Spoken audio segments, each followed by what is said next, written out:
करेंगे general principle of law of insurance. मतलब कि इंश्योरेंस के टाइम जिन प्रिंसिपल का ध्यान रखा जाता है वो सामान्य सिद्धांत क्या है। तो इसमें पहला है एटमोस्ट गुड फेथ यानी परम सद्भाव का सिद्धांत। यह सिद्धांत बीमा का सबसे प्रमुख सिद्धांत है। बीमा की संविदा बीमाकर्ता तथा बीमाधारक के बीच आपसी विश्वास पर आधारित है, जिसके कारण बीमा संविदा को परम सद्भाव की संविदा माना गया है। इस सिद्धांत के अनुसार बीमा अनुबंध में दोनों पक्षों को एक दूसरे के प्रति सद्भाव में कार्य करना चाहिए, अर्थात उन्हें अनुबंध के नियमों और शर्तों से संबंधित स्पष्ट और संक्षिप्त जानकारी प्रदान करनी चाहिए। यदि कोई पक्षकार परम सद्भाव का अनुपालन नहीं करता है तो दूसरा पक्षकार उस संविदा को न्याय से शून्य करवा सकता है। फ्रेंड्स, ये प्रिंसिपल हमें बताता है कि दोनों पार्टी यानी बीमाकर्ता तथा बीमाधारक को एक दूसरे की पॉलिसीज के टर्म एंड कंडीशन है, जो भी फैक्ट वगैरह हैं, सारे जो तथ्य हैं वो एक दूसरे से शेयर करने चाहिए, कुछ भी से छुपाकर नहीं रखना चाहिए। इसमें एक एग्जांपल हम लेते हैं। ए ने स्वास्थ्य यानी जीवन बीमा पॉलिसी ली। बीमा लेते समय वह धूम्रपान करता था, जिस कारण उसे कैंसर हो गया, लेकिन उसने इस तथ्य का खुलासा नहीं किया। इस स्थिति में बीमा कंपनी वित्तीय बोझ वहन करने के लिए उत्तरदायी नहीं होगी, क्योंकि उसने महत्वपूर्ण तथ्य को छिपाया था। यानी ए है, उसने क्या है, जीवन बीमा पॉलिसी लाइफ इंश्योरेंस लिया था एक बीमा कंपनी से, और वो क्या है, धूम्रपान करता था और उसे कैंसर हो गया था। डॉक्टर्स ने कह दिया था भी तो 1-2 महीने में मरने वाला है। तो उसने क्या किया, बीमा पॉलिसी जीवन बीमा पॉलिसी ले ली, ताकि उसके मरने के बाद जो बेनिफिट है उसके जो उसके उत्तराधिकारियों को मिल सके। लेकिन ये जो कैंसर हो गया था, ये वाली बात जो इम्पोर्टेंट फैक्ट है, ये बीमा कंपनी को नहीं बताया था, क्योंकि बीमा कंपनी तो ने यही कहकर यही सोचकर इसको दिया था कि ये समझता और लाइफ टाइम तक जो इसकी पॉलिसीज़ है वो इसको दी जानी चाहिए। लेकिन 1-2 महीने के बाद अगर वो मर जाता है तो बीमा कंपनी इस लॉस के लिए जो है क्या है, इंश्योरेंस करने के लिए दायी नहीं होगी। नेक्स्ट प्रिंसिपल है प्रोक्सीमेट कोजा यानी समीपस्थ कारण। यह सिद्धांत तब लागू होता है जब नुकसान 2 या 2 से अधिक कारणों का परिणाम होता है। बीमा कंपनी संपत्ति के नुकसान के निकटतम कारण का पता लगाएगी। यदि निकटतम कारण वह है जिसमें संपत्ति का बीमा किया गया है तो कंपनी को मुआवजे का भुगतान करना होगा। यदि अन्य किसी कारण से हानि हुई है जिसका कि बीमा कंपनी किसी तरह के भुगतान का दायित्वाधीन नहीं होगी।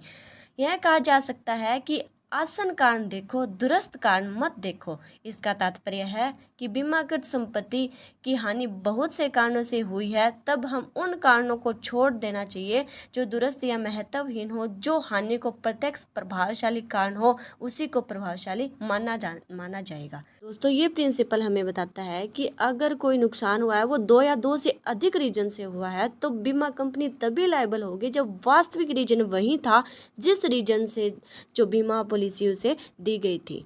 इसको हम एक एग्जाम्पल से समझते हैं। माना एक जहाज में संतरे भरे हुए हैं जिनका दुर्घटना के घटित होने पर होने वाली हानि के विरुद्ध बीमा कराया गया है। जहाज बंदरगाह पर सकुशल पहुंच गया, लेकिन माल उतारने में देरी हो गई, परिणाम स्वरूप संतरे सड़ गए।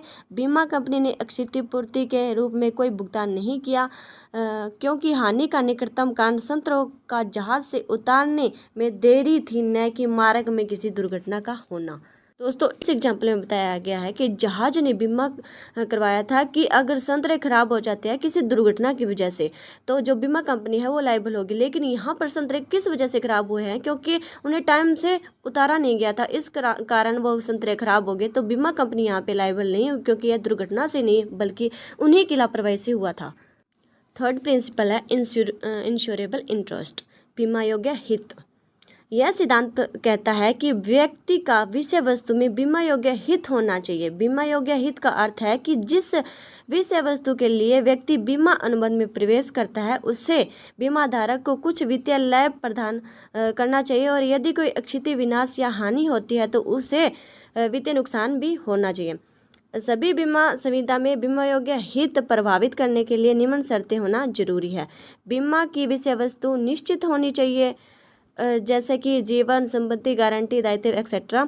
जिस आपदा या घटना के प्रति बीमा कराया गया हो उसका घटित होने पर बीमा धारक को आर्थिक हानि पहुंचे तथा घटना न होने पर लाभान्वित होने की संभावना होनी चाहिए। थर्ड है बीमित विषय वस्तु के साथ बीमा धारक को ऐसा विधिक संबंध होना चाहिए जो कि उसकी सुरक्षा से उसे लाभ तथा हानि या क्षति से उस पर प्रतिकूल प्रभाव पड़ता हो। दोस्तों ये प्रिंसिपल हमें बताता है कि जो हानि हुई है वो वास्तविक हानि होनी चाहिए और जिस व्यक्ति जो बीमा धारक है उसका इंश्योरेबल इंटरेस्ट होना चाहिए उस प्रॉपर्टी में। जैसे कि ए फादर है और बी उसका बेटा है, ए की डेथ हो जाती है और बी है वो कंप्लीटली इस ए की कमाई पर निर्भर था, तो उसे वास्तव में आर्थिक नुकसान हुआ है, तब बीमा कंपनी जो है उसको क्लेम देने के लिए लायबल है। और यहाँ पे फ्रेंड्स उसको जो हानि हुई है वो वास्तव में क्या है, आर्थिक हानि ही होनी चाहिए। जैसे कि ए और बी नॉर्मल फ्रेंड है, ठीक है, अगर ए यहाँ पे मर जाता है, बी को हाँ हानि हुई है भावनात्मक मानसिक जैसे भी हुई है, लेकिन उसे आर्थिक हानि नहीं पहुंचे, तो वो ये नहीं कह सकता भी मेरी भावनात्मक भावना को जो ठेस पहुंचा है इसके लिए मेरे को जो बीमा क्लेम है वो मिलना चाहिए। नहीं, ऐसा नहीं हो सकता क्योंकि आर्थिक हानि यहाँ पर मानी जाएगी, इसी के लिए ही दावा किया जा सकता है।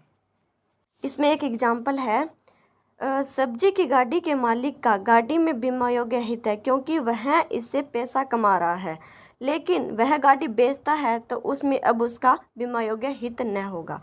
मतलब जिस टाइम वो पैसा कमा रहा है उस टाइम अगर कोई नुकसान हो जाता है उस गाड़ी से, सब्जी की गाड़ी से, तभी वो बीमा के लिए है वो क्लेम कर सकता है, अदरवाइज नहीं। अगर वो गाड़ी बेच देता है तब उसका जो बीमा योग्य हित है वो और किसी के पास चला जाता है, उसके पास नहीं। नेक्स्ट प्रिंसिपल है इंडेमिनिटी, क्षतिपूर्ति का सिद्धांत। यह सिद्धांत कहता है कि बीमा केवल नुकसान के कवरेज के लिए किया जाता है, इसलिए बीमित व्यक्ति को बीमा अनुबंध से कोई लाभ नहीं अर्जित करना चाहिए। दूसरे शब्दों में बीमित व्यक्ति को वास्तविक नुकसान के बराबर राशि का मुआवजा दिया जाना चाहिए, न कि नुकसान से अधिक राशि का। क्षतिपूर्ति सिद्धांत का उद्देश्य है बीमित व्यक्ति को उसी वित्तीय स्थिति में वापस करना है जैसा कि वह नुकसान होने से पहले था। संपत्ति बीमा के लिए क्षतिपूर्ति के सिद्धांत का कड़ाई से पालन किया जाता है और जीवन बीमा अनुबंध के लिए लागू नहीं होता है। ये प्रिंसिपल हमें बताता है कि जो क्षतिपूर्ति, जो नुकसानी उसे दी जानी है वो केवल उतनी ही दी जानी है जितने का उसका नुकसान हुआ है। ये नहीं है कि जो बीमा धारक है वो अपने फ़ायदे के लिए इसको लेता है और जो नुकसान हुआ है उससे ज़्यादा ये कोई भी क्षतिपूर्ति वो ले सकता है, ऐसा नहीं हो सकता। उसे केवल उतना ही मुआवजा या फिर इतनी ही क्षतिपूर्ति उसे मिलेगी जितने का उसको नुकसान हुआ है। इसकी कुछ कंडीशन है। बीमा धारक को यह सिद्ध करना होता है कि वह जिस रकम का दावा कर रहा है वह उसकी वास्तविक आर्थिक हानि है।